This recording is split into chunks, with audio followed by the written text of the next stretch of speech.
Ano natin? Humihinga pa kayo sa Panginoon. Dito makikita batayan ng humihinga. So, nasan yung papel na pinunat ko? Ay, damihan mo, damihan. Basta mo, ay taga si Juan. Sister Juan, ikaw mamigay, sige-sige sa'yo, pwede na magsulat. Mula roon, lahat bigyan mo ng papel na sige-sige ka. Ano? Hanapin mo yung pesta ng balad. Yan, sa... 23. Ha? 23, Leviticus 23. Pesta ng balad? 34. 23, 34. Pakisundan mo to. Yung walang Bible, sabihan. 23, 34. Sabihan. Yung walang ballpen mamaya, bigyan. Si brother, ano, sabihan. Ano, brother? Sino ang walang ballpen? O, yung walang ballpen, pahiramin. Walang pa po. Bago tayo magtuloy, pakibasa muna. Sino ang pinakangkong babasa? Kapatid na Jansen. Lakas mo, brother Jansen, doon. Harap ka sa camera. Jansen. Punit pa, punit. Salitain sa mga anak ni Israel na sabihin sa ikalabing-limang araw ng ikapitong buwan. Buwang ito ay kapistahan ng mga balag na 7 araw sa Panginoon. Okay, sige, tuloy mo. Tuloy. Sa unang araw ay magkakaroon ng banal na pagpupulong. Kayo'y huwag gagawa ng anumang gawang paglilingkod. Sige. Tuloy. Sundan nyo ha sa Bible. Itong araw na maghahandog Dito kayo sabi. sa Panginoon ng handog na pinaraan sa apoy. Kay kawalong Wala na. araw ay magkakaroon kayo ng banal handog sa Panginoon ng handog na pinaraan sa apoy. Siyang pinakadakilang kapulungan. Huwag kayong gagawa ng anumang gawang paglilingkod. Tuloy. Ito ang mga takdang kapistahan sa Panginoon na inyong itananya sa mga banal na pagpupulong upang maghandog sa Panginoon ng handog sa pinaraan sa apoy ng handog sa susunugin at ng handog ng harina ng hain at ng mga handog na inumin sa bawat isa ay sa kaniyang sariling kaarawan. Amen. Palakpakan natin ang Panginoon. Alakas, palakpakan natin ang Panginoon. At yumuko tayo, sandali at tayo mananalangin para sa ating mensahe. Umaga, maiksi lang to, mga 15 minutes tapos. Habang nagsisira po, mayroon akong pagkagawa sa inyo. Pikit lahat, walang bumulat. Pikit. Sabihan yung katabi nyo, sabihan nyo. Gawin nyo laging masanayan, masanay. Na kumbaga dadaan yung anghel ng kamatayan, dapat nakapikit upang hindi nyo makita. Nakakatakot yan sa tribulation. Kung iisipin nyo mabuti yung gagawin natin ito, isang disiplina ito na dadalhin natin sa dulo ng panahon.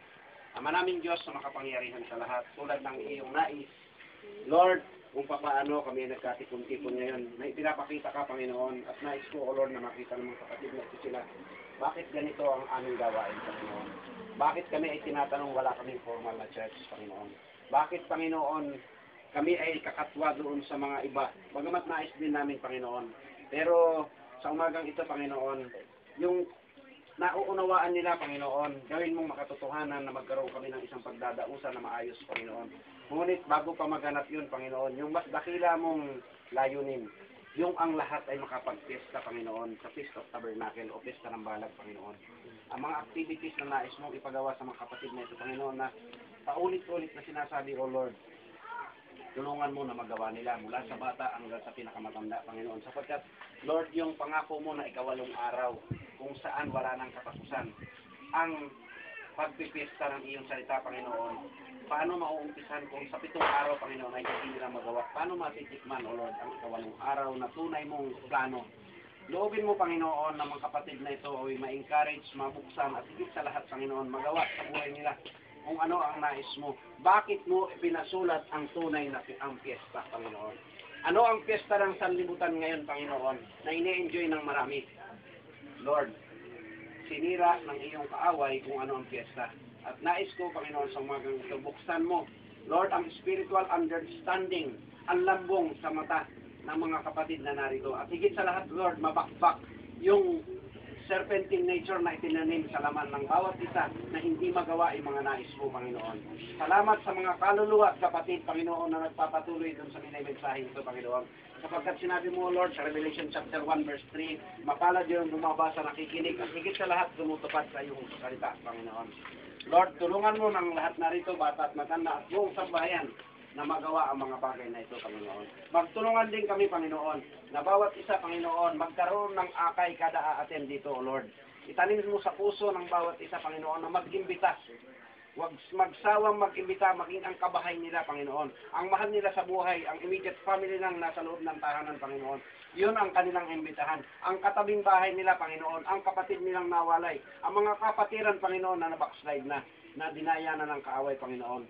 Taniman mo sa oras na ito, Panginoon, ang mga kapatid na ito, sapagkat nais namin, Panginoon, tulad ng iyong utos na kung magpipiesta kami, Panginoon, ay walang maiiwanan. Tari one another, yan ang sinabi mo, Panginoon. Maghintayan. Paano, Panginoon, yung aming asawa? Paano yung aming anak, Panginoon? Paano yung kapatid namin, Panginoon?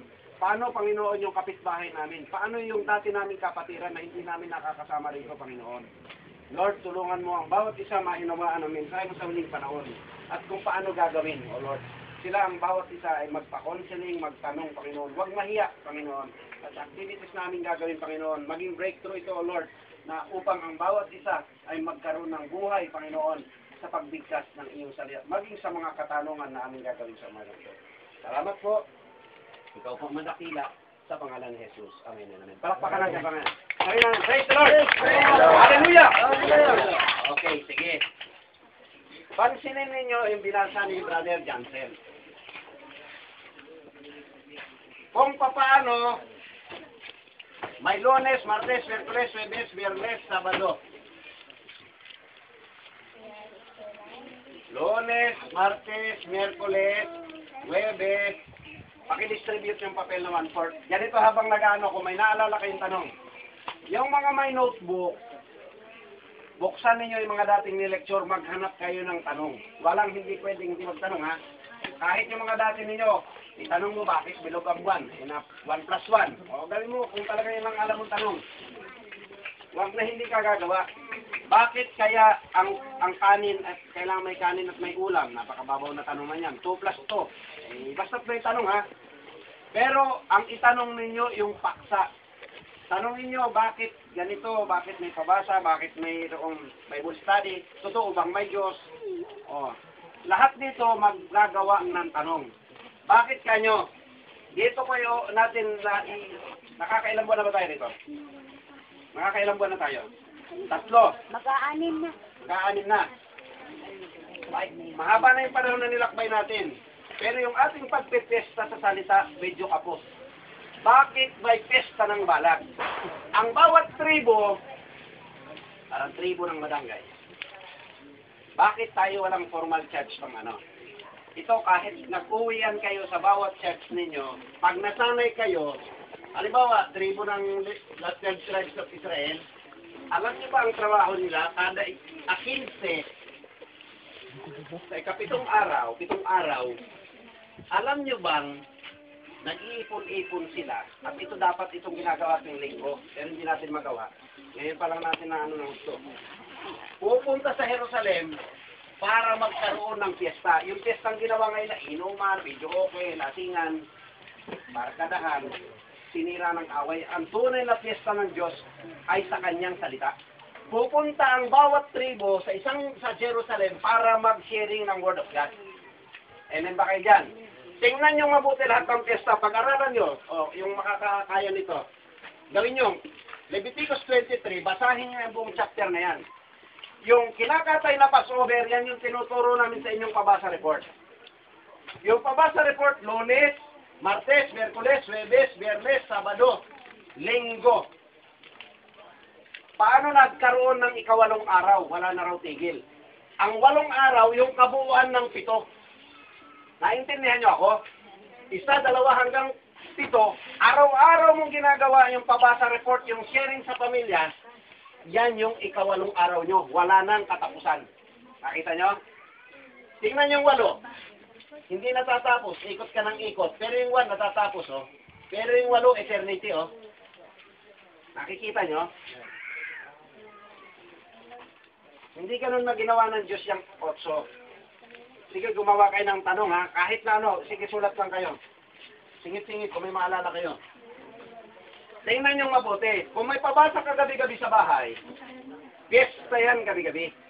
Piyesta Martes, piyesta Miyerkules, piyesta ng Huwebes, Biyernes, Sabado, Linggo. Piyesta. Oh. Ang piyesta, so 8 araw, yung ika-8 araw niyan, yung 7. Yung 7 araw-araw, pang 8 araw na yan, walang katapusan.